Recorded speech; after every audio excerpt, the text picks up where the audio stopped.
Welcome everyone, this is the Church of Common Sense first reaction video. Like to say Happy New Year's. Now let's get to it. Shit, I need those ramps, right? Can we stick to male versus female? That's my question. So I'm thinking male versus female. But my feminism includes ability, it includes my race. question is, you guys can talk. Women versus men. Like what barriers do we need removed?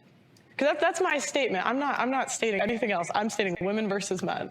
It's very silly. So what barrier? Why is I just want silly? to. The question It's is fair question. So, yeah, but It's not a fair question. It's how is it not a fair question? Kind of proving the point of what people, especially Black women, other people who are anybody who's not white, why we hear feminism and we don't want that label because it means, I'm just gonna say, it means that. Like, it means that you've already gone into a pinnacle of whatever you think your happiness needs or whatever your survivalist needs are, when there are people on lower end who are trying to survive, who are trying to get to a point of what should be normal, based on what other people have. It sort of sounds like you're saying feminism is not always inclusive then. Right. It's most of the time it's not inclusive. It's more times than not, it's not. So, and within the just feminism space, again, there obviously the very basic is male versus female versus, but unfortunately, we've only had one subset of women be the face and voice and the academics and research and everything to be able to say, well, that's the standard we need to be in, when there are other people who are still trying to get to some type of normalcy and just living. What is the biggest issue then that feminism faces? I think it's the mindset.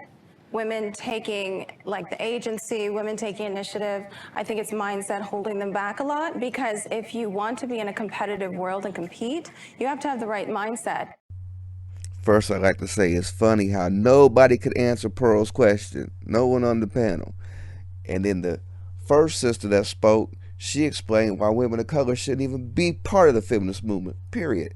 And the second sister, she makes good points. She made a good point. And she also was in more of agreement with Pearl and Sydney throughout the whole situation than not. We have to take the action. We have to have the mindset. We have to demand those things. I don't understand how we're getting so off topic. This is about feminism today, whereas everybody wants to make this about their individual, here are all the multitude of other things that factor into my person. Great. This is about feminism. It's about womanhood. I understand that all of you have your own individual experiences and the other things that feed into you as a person. That's perfectly fine. But this is where intersectionality falls off the planet and loses, I would argue, probably the vast majority of people, including me. I'm not even a feminist. I don't give a crap about feminists arguing amongst themselves about who's the most victimized, but this is annoying to listen to. I honestly I don't understand anything anybody's even trying to get at. Sid roasted him. She was like, I don't even care about no feminists, period. And I love Pearl's face, like, oh, Pearl's like, oh, she just pissed everyone off in the room. Love it. And if you know Sid, watch her content. You've seen it building before she even got there. It's more to come, though. We've gone from legal, safe, rare to, yeah, I'm so proud, let me beatbox in front of the Planned Parenthood, yeah, I got murder on my mind. The fact that it's celebrated that murdering children, especially in late-term pregnancies, is celebrated, that people are so proud of themselves for mutilating a fetus, is just, it blows my mind. And I don't think that you need to be pro-life to even take that stand. You said late-term pregnancy. Yes. A lot of abortions do not happen. I made the distinction specifically because lots of people still celebrate. There are people who, when the laws were passed actually here in New York, they said, yes, great, yes, I love the fact but that... you need to ask about what people celebrating, right? They're celebrating access. We're not celebrating killing kids. Like, that's not what it is. Well, so this is what I'm saying. So, like, here's the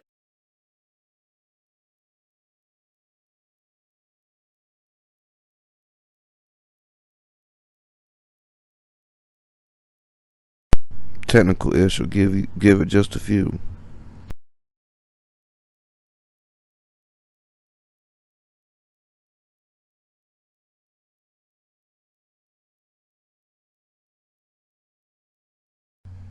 First, I want to say, Sid, it's funny that Sid is such an animated person. Love it.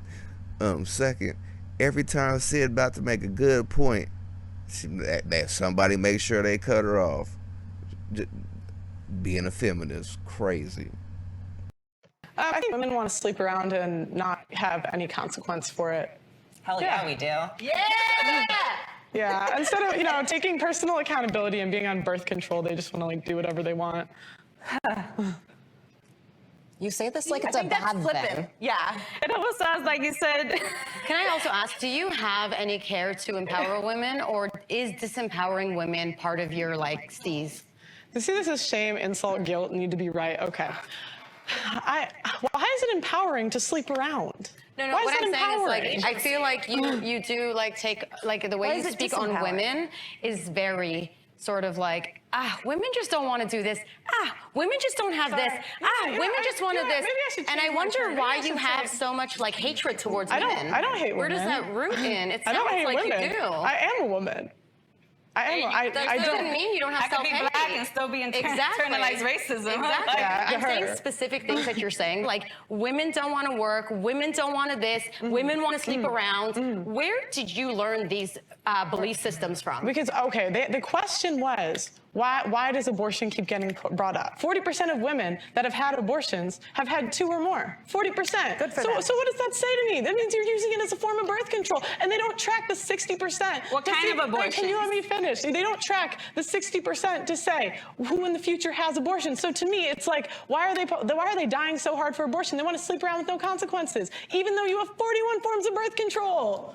Who does that benefit? I don't think that benefits women. I think actually that benefits men, because it means that men can have sex with you without consequence. It means that you can sleep with whoever you feel like, great, but there are consequences because women are the ones who get pregnant and carry babies and give birth. It's very binary version of yes, sex. because sex is binary, but please let me finish my point. Oh, God. It's tricking women into thinking that aborting a pregnancy, terminating a pregnancy is something to be celebrated, when in reality, for a lot of women, especially those who are doing it under duress, say that they've been raped, or that, in the small circumstances where something really traumatic has happened to them, that's a medical decision. Or say that they're miscarrying and then they have to, have an assisted termination. That's a medical procedure. It's not a celebration of, oh, look at the. I think it's funny Pearl crushed feelings right there in that situation. And I think it's ironically funny that the man kept speaking up on pregnancy like he can even phantom getting pregnant. I don't know why the man keeps talking, but I digress in that situation at the moment. What's the question? Pearl, Trans women or women? So I want to come at this from the position of an athlete. Oh, Jesus. So I play semi-pro basketball, semi-pro volleyball. So when it comes to athletic spaces, I don't think that trans women should be allowed into athletic spaces, because I don't think it's a fair. I think as female athletes, we work so incredibly hard for the little opportunity there is in women's sports. Would this be a barrier for you? There's no barrier. There's less opportunity in some industries. That's what a barrier is. There's less. It's not. No. It's based on the market. Okay. Hold on, guys. Okay, so again, we work very hard for the little opportunity there is in the space, because we're not as entertaining as the men. Sorry, we're just not. And so it's you're gonna take the little opportunity that we're given. And the problem is we can't compete. We can't. I'm 6 foot. If I go up against a 6 foot guy and I play basketball with him, he's gonna body me. And what happens if I go up against you? Even if I have years more of training. And so it's you're taking away the little opportunity that we're given and we all work so hard for, and you're just giving it back to biological guys. It's this will be the end of women's sports. Have you tried confidence? Eli, hold on, Minnie. Sorry, Eli. confidence can't make me bench what a guy benches. I don't Confidence can't understand why make you me guys 6'7". are so hostile. She's sharing her And confidence experience can make in me a 6'7". specific No, she's field. sharing And I'd have to misogyny. go. No, she's not. She's a woman who's had an No, it's always- experience. it's always- it's always You guys are so obsessed with your own experiences and your own existence, and yet when a woman is sitting here telling you, I feel as though this is unfair and this is compromising and this situation is not helping women, you guys are like, meh, meh, meh. But when you're like, I'm a black person that did this, and this, then it's valid and fair and viable. Eli, I want to give you the chance to respond. So this is basically a joke of a talking point. Everyone has biological advantages in sports. How tall are you? 5'11" and a half. I'm tall. I'm 5'8". I am a trans woman. You would crush me. You would absolutely crush Bone me. density, wrist strength, muscle density. You can't switch those. Yeah, exactly. You would crush me. But also, Eli, you would never play at the level that Pearl plays because you would never get there. So let me give you a few more examples here too. So Michael Phelps produced more lactic acid in his body, which caused him to swim better than any of his competitors. This was widely celebrated, and nobody contested it. Now, this is a performance-enhancing hormone. So we all have different bodies. And now I'm not saying that trans women who aren't on hormones should participate, but there are, I mean, every major medical and every major sports organization agrees that trans women who have been on hormones for between 1 and 3 years, depending on the organization, have the same competitive abilities. The study that you're referencing had like 7 people participated. That's misinformation, by the way. I'm referencing several different studies. I'm a trans woman and a researcher. It's getting personal. I don't want it to be personal. A lot of us live in this space where we're told that our opinions don't count because they're not the right kind of opinions, and we're constantly shouted over and talked over, regardless of what we look like, because there's one group in society that basically takes precedence, and it's frustrating. So yeah, of course, it's frustrating because when we try to talk about it, we get shouted down, we get told to be quiet, we get spoken down to as well. So yeah, there's hostility there for plenty of women. Let's try to make this an opportunity to speak. You're literally a white woman from Australia. You live in a bubble, and you're pissed that voices that have been silenced forever finally can be heard. That's why they have the voice, because they speak up. Okay, we're having a conversation. I actually have a few things to say here, man. First of all, the contradiction of the one feminist talking about, oh, a barrier, a barrier, a barrier, and then at the same time contradict herself talking about, well, trans women are women. Which is it? Are they a barrier or are they women? And yeah, she don't know what she's talking about anyway. And then Sis just over it. She's just shooting shots now. She's just over it. She's passed over it. Then she points out why feminism is a straight joke. And then the cackling hen over there goes racist on her, talking about how she's in the bubble, about living in Australia. She's from Australia. She live in Texas. She ain't even in Australia right now. Like, it's madness. Just madness. Saw your hand up. So when the Me Too thing was unfolding, I was initially like, great, I love the idea of women being able to speak out. What's been really disappointing, I suppose, for me, post-Me Too, as we're calling it, is that, and especially as someone who's sort of on the right wing of politics, I think that a lot of the experiences of women on the right get a bit trivialized because there is a lot of politicizing of sexual assault. So when something legitimately happens on our side of the table and someone tries to speak up about it, there's almost an automatic disbelief. And I understand why. It's because of the believe all women type of stuff that came out of the Me Too movement, that a lot of us were like, wait a minute, no, people do use these situations for gain. People do make things up. People do lie. But it is sad to watch it happen. It makes me sad that we're here. I like the point there, how she pointed out how females will just lie for no reason. They'll wake up in the morning and eat bacon and eggs, but to look good in front of their friends, they'll be like, oh, girl, I had Bailey leaves for breakfast this morning.